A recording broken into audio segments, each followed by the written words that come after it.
Æsop, the father of the fable. The life of Æsop, like that of Homer, the most famous of Greek poets, is involved in much obscurity. Sardis, the capital of Lydia, Samos, a Greek island, Mesembria, an ancient colony in Thrace, and Kotiaum, the chief city of a province of Phrygia, contend for the distinction of being his birthplace. Although the honour thus claimed cannot be definitely assigned to any one of these places, yet there are a few incidents now generally accepted by scholars as established facts relating to the birth, life, and death of Æsop. He is, by an almost universal consent, allowed to have been born about the year 620 BC and to have been by birth a slave.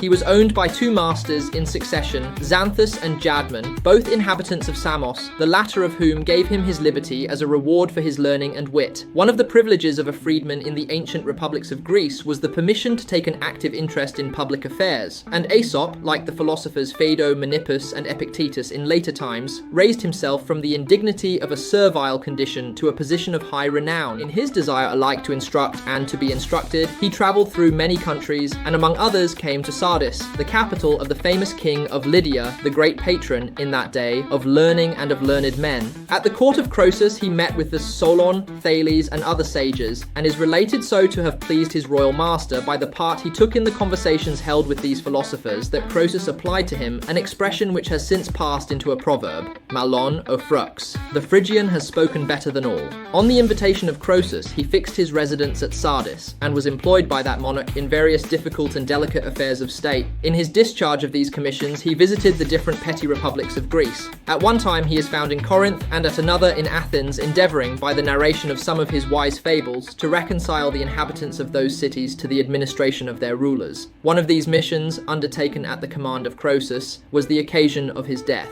Having been sent to Delphi with a large sum of gold for distribution among the citizens, he was so indignant at their covetousness that he refused to divide the money and sent it back to his master. The Delphians, enraged at this treatment, accused him of impiety and, in spite of his sacred character as ambassador, executed him as a public criminal. But the great fabulist did not lack posthumous honours, for a statue was erected to his memory at Athens, the work of Lysippus, one of the most famous of Greek sculptors. These few facts are all that can be relied on with any degree of certainty in reference to the birth, life, and death of Æsop.